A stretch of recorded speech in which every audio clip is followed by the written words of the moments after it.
नमस्कार। नवरात्रि का दूसरा दिन और एक बहुत बड़ा सवाल। जब कोई लक्ष्य बहुत मुश्किल लगने लगे तो उसे पाने की हिम्मत आखिर कहां से आती है? तो चलिए आज हम मां ब्रह्मचारिणी की कहानी में इसी सवाल का जवाब ढूंढते हैं। ये बात हम सब ने कभी ना कभी तो महसूस की ही होगी, है ना? कोई बड़ा गोल सेट करना वो तो आसान है, पर उस पर टिके रहना वो है असली चुनौती। सवाल यह है कि इतने लंबे समय तक वो मोटिवेशन, वो प्रेरणा आती कहां से है? इसका जवाब एक बहुत ही पुरानी, एक बहुत ही शक्तिशाली कहानी में छिपा है। एक ऐसी कहानी जो हमें सिखाती है कि अगर इरादा पक्का हो तो कुछ भी हासिल किया जा सकता है। इस पूरी कहानी को समझने के लिए सबसे पहले देवी के नाम को ही समझना होगा, क्योंकि उनके नाम में ही सारा रहस्य छिपा है। उनका नाम ही सच पूछिए तो उनकी पूरी पहचान है, ब्रह्मचारिणी। इसका मतलब है वो जो तप का आचरण करती हैं। ब्रह्म यानी तपस्या और चारिणी मतलब आचरण करने वाली। तो ये असल में देवी पार्वती का ही वो तपस्वी रूप है जो हमें सिखाता है कि समर्पण का असली मतलब क्या होता है। तो अब आते हैं उस महागाथा पर। एक ऐसी तपस्या की कहानी जिसने सिर्फ धरती को ही नहीं बल्कि पूरे ब्रह्मांड को हिलाकर रख दिया था। ये कहानी है अटूट विश्वास और कमाल की इच्छा शक्ति की। तो देखिए, पौराणिक कथाओं के मुताबिक जब देवी पार्वती ने भगवान शिव को अपने पति के रूप में पाने का फैसला किया तो उन्होंने कोई आसान रास्ता नहीं चुना। उन्होंने चुना तपस्या का मार्ग, एक ऐसा रास्ता जो उनकी भक्ति की सबसे बड़ी परीक्षा लेने वाला था। और ये कोई छोटी मोटी तपस्या नहीं थी। 1-2 साल नहीं बल्कि हजारों वर्षों तक उन्होंने कठोर तप किया। जरा सोचिए, इतना लंबा समय, यही तो उनके अटूट संकल्प का सबसे बड़ा सबूत है। और देखिए, उनकी तपस्या समय के साथ और भी ज्यादा कठिन होती चली गई। शुरुआत हुई सिर्फ फल खाकर गुजारा करने से, फिर उन्होंने वो भी छोड़ दिया और सिर्फ सूखे पत्तों पर रहने लगी।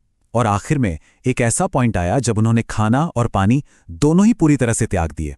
ये बिल्कुल वैसा ही है जैसे हम अपने किसी बड़े गोल के लिए पहले छोटी छोटी आदतें बदलते हैं और फिर बड़ी बड़ी चीजों का त्याग करने के लिए भी तैयार हो जाते हैं। उनकी इस अडिग भक्ति का असर इतना जबरदस्त था कि तीनों लोकों में हाहाकार मच गया और आखिरकार भगवान शिव को उनकी भक्ति के आगे झुकना ही पड़ा। बस यही रूप है मां ब्रह्मचारिणी का, त्याग और अटूट विश्वास का सबसे बड़ा प्रतीक। तो इस कहानी से हमें क्या मिलता है?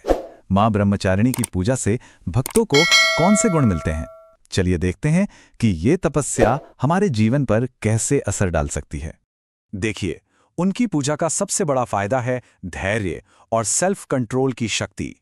आज की भागदौड़ भरी दुनिया में जहां हम बहुत जल्दी हार मान लेते हैं, ये कहानी हमें याद दिलाती है कि असली सफलता तो धैर्य से ही मिलती है।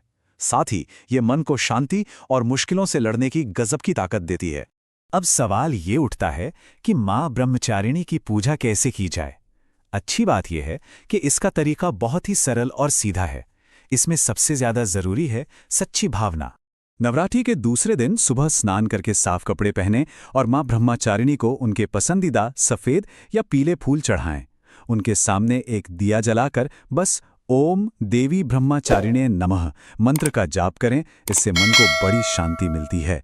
लेकिन हाँ, इन सभी विधियों से भी बढ़कर एक चीज है और वो है सच्ची श्रद्धा। हमेशा याद रखें, पूजा दिल से होती है, दिखावे से नहीं। सच्ची भावना ही सबसे बड़ा प्रसाद है। तो चलिए अब इस पूरी कहानी के सार पर आते हैं। मां ब्रह्मचारिणी की ये कथा आज के जीवन के लिए एक बहुत ही पावरफुल मैसेज देती है। ये कहानी हमें सिखाती है कि अगर लक्ष्य सच्चा है तो रास्ता चाहे कितना भी मुश्किल क्यों ना हो, सफलता मिलकर ही रहती है। इसके लिए बस 3 चीजें चाहिए: धैर्य, विश्वास और लगातार कोशिश। ऐसे में तो सफर ही मंजिल बन जाता है। तो अंत में एक सवाल, हर किसी की जिंदगी की सबसे बड़ी तपस्या क्या होती है? वो कौन सा लक्ष्य है जिसके लिए ऐसा ही अटूट समर्पण दिखाया जा सकता है? इस पर सोचिएगा जरूर। जय माता दी।